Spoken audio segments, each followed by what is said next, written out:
Okay, I'm back this April 2nd. So as promised, I'm going to go ahead and show you what came in today. It's got a few more things coming in. Had a little bit of money from selling, 14 horns this last month. And there's a few items out there I really wanted to get my hands on. So I'm winding down my desired collection. I still kind of waiting for a Sterling Deluxe Reynolds 71. I'm still lurking around. Maybe someday I'll have enough money to buy myself an Earl Williams 4, an Earl Williams 6, or an 8 if they ever pop up. But gotta have at least $3,000 for one of those. Yeah, Conn 100H, looking for one of those. And a couple others. But I'm happy with the box. I'm box complete now. Pretty complete with the Kings. Because they didn't make too many models. Let's see, what else? I'm pretty happy with the vintage Getzens I have. And, olds and Conns are kind of interesting because they made a million different models. But so hang on, let me show you the first one, okay? Yes, we're in the garage of my laundry. Okay, so here we go. It's beautiful tweed, sort of a tweed pattern on it, Conn. You can tell when you see something this old and it's wooden with the moniker on it. This isn't going to be a 1960s Conn. So that's what we got here. I've already had to do some repairs to the case, but let me get this all opened up. You can see it's very pretty. It's in relatively good shape. I mean, the crook isn't damaged. The slide looks pretty good. It's a Conn Conquest. What's a Conquest? It's the 77H. What's the 77H? We've talked about this before. It's basically the 6H with a 7.5-inch bell and no nickel crook, but everything else is still the same. Now, the bell's in relatively good shape. You can see that beautiful etching on the bell there. It's kind of weird because it looks like it's kind of like half 6H, half director, because you can see the shooting stars up there. The only issue is I gotta work on this. Tuning crook poop. So, and I believe this is still the weight they were using when they made this model. This one was made in, check my notes here, 1958. So this is a 1958 Conn Conquest 77H. Now you can see that there's some spotting, there's some red spots, but it's not stuff that's eaten through the bell. So there's some rash there. I gotta roll out, and the lacquer doesn't look too bad, but with all the parts that need to be, and you can see all the scarring here. So this is going to get stripped, polished, and re-lacquered, like I do with a lot of horns. Get it beautified. I'm probably going to keep this one. I got two other 77H's I'd like to move, but the older the better for me. So we'll get this one moving. And I think what I'll do is, when I'm done showing you the horns I got, I'll do a little play through each one, just a little short play, okay?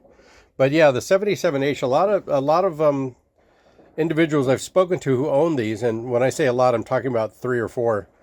They love the sound. Of course, the 6H has a warmth that comes from having that larger bell on it, but the smaller bell makes the tone a little cooler and a little more focused, and I think that's what's so appealing to them.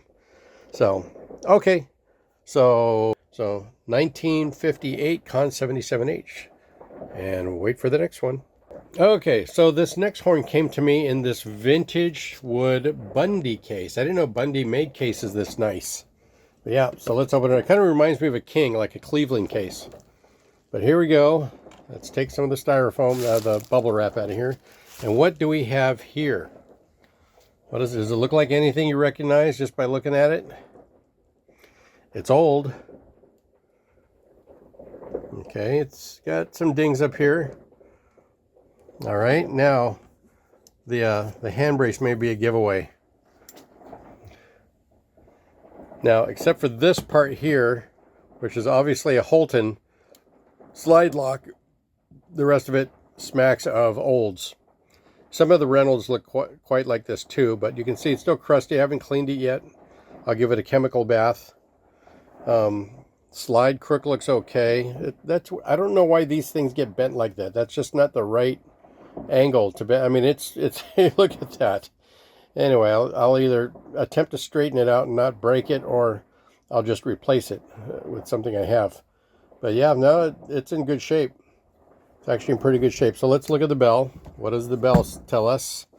Looks like it had some electrical tape here to protect the neck. This looks like this was busted, and so they just soldered it in. I'll probably fine-tune that a little bit. There's some dings in here, but that ding looks, you know, the dings on older horns don't look like dings on newer horns. This one looks heavy, but if you listen to that, that's thick. Okay, it's a 7. It looks like a 7-inch bell. I'll have to double check, but here, check this out. Some of you who lurk like I do online have probably seen this, but here you go. Olds. Okay, made by Olds. It doesn't say standard on it, but it says US. So my guess is it's one of the military horns, and the serial number on this dates it 1942. So this was made at wartime for the US military, and you can see some of the silvers come off of it. So I will polish it up, and then you can look at that gooseneck. So okay, you can see it's been beat up pretty good, and it's not exactly straight. So we're gonna have to take care of that. And but it plays. I put it up to my lips, and you know, it's all sealed up pretty good, and it plays well. Let's get this back in here. So this is a 1942 Olds, made in LA. I believe it's a U.S. military. I asked my friend John Lowe, who runs the It's a Bear website, and he's kind of the Olds aficionado out here, what it is. He hasn't responded to my email yet, but yeah. Okay, so that's horn number 2 I picked up, and we'll take a look at horn number 3. Okay, here is horn number 3. It's in a case that looks like it belongs to a Conn director, and I'm pretty sure the horn that's in here wasn't sold in this case because it doesn't exactly fit perfectly, or like it's supposed to. But here you go. You could tell by the gold lacquer on it that this is a relatively new model. The serial number prefix on this starts with 37, which on Hornicopia says that would be about 1987. But if you ignore the prefix and just go with the straight serial number, it dates it at 1984. Nevertheless, it's a 1980s horn. But you know what that is, for those of you who are Conn guys. Yep, that's the 100H with a dented slide and really nasty, chunky, ugly gold epoxy enamel lacquer on it. Yeah, this was up on eBay.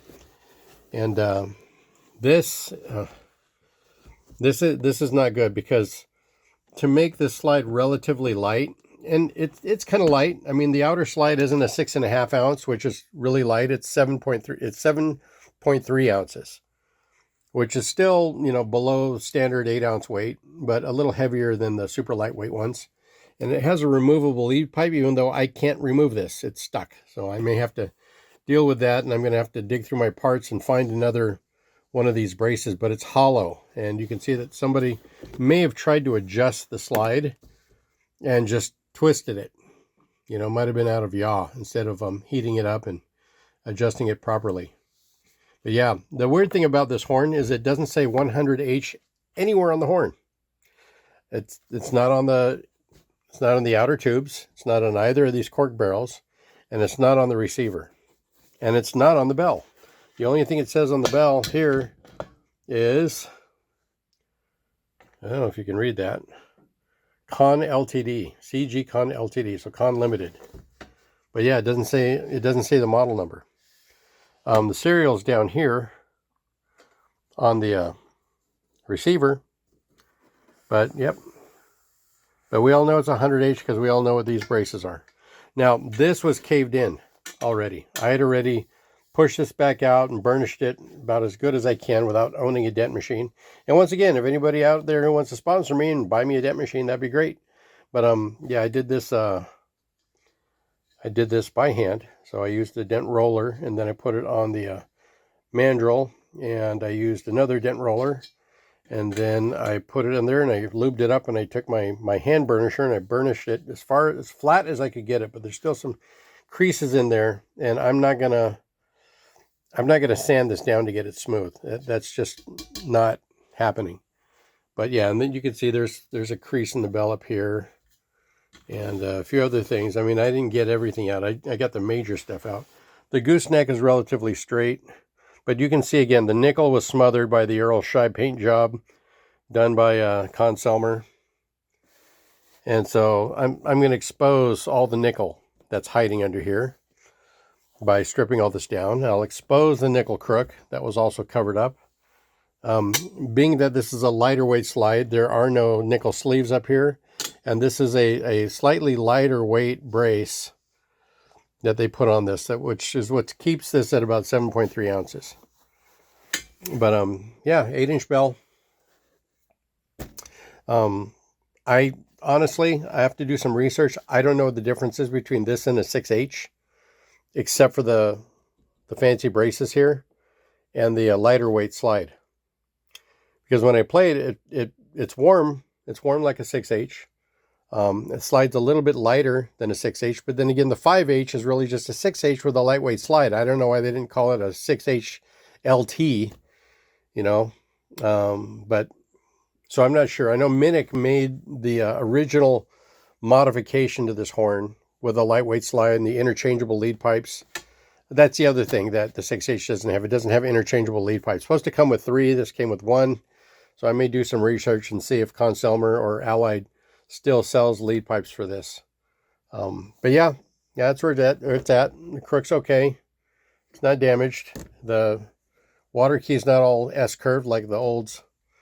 But yeah, and I, like I said, I got to run a dent ball through here, or a couple, and get that all smoothed out. But yeah, that's the 100H. Okay, and let's see.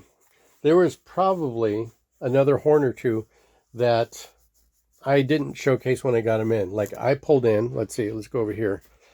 This Getzen here. It's in the case, but it's a Getzen Eterna 1971. So my understanding is that the Eterna was the next step up from the 300 series. Actually, the next step up from the Capri series. So from my reading, there is the 300 series, the Capri series, the Eterna series, which I think also doubled as the 700 series, and then the custom series above that. So I'll show this one to you also. Hang on tight. Okay, here it is, the 71 Getzen Eterna. A very nice case, actually. It's very much intact. And yeah, like I said, I don't recall. I might have done a video on this. I might not have. I don't remember. I do remember talking about it. But yeah, this is the counterweight up here. Like, yeah, I think I did talk about this. I said this reminded me of the Blessing. And then you can see that the lacquer on this is also spotty. And it says right there, Eterna by Getzen. And it's got the, I went ahead and I repaired these because the snaps were broken. So I put some new snaps on here. Yeah, I did talk about this. So you get to look at it again. But yeah. So this has the nickel sleeves here. It's got your Getzen slide lock, your older Getzen slide lock. The new ones don't look like that. And then, of course, the Amato water keys. This one's got a nipple on it. New ones don't necessarily have nipples on it. But again, the crook is in very nice shape. So, and playing it, it's very responsive. You know, the minute I put it up to my face and I, you know, gave it a little blow, it spoke really quick. Some horns don't speak really quick. It's almost like they got to warm up a little bit, or you got to give it a lot of pressure to get the note started. This one didn't require that. It's maybe because it's a heavier weight bell. Because I'm finding the heavier weight the bell and the horn, the quicker it speaks. But there's that one. Okay, so we're at a little over 14 minutes right now. So I'm going to go ahead and end this segment here where I just showed you the horns that I picked up. And I'll do another quick one where I'll play through these just briefly so you can get an idea what they sound like. All right, signing off on this one.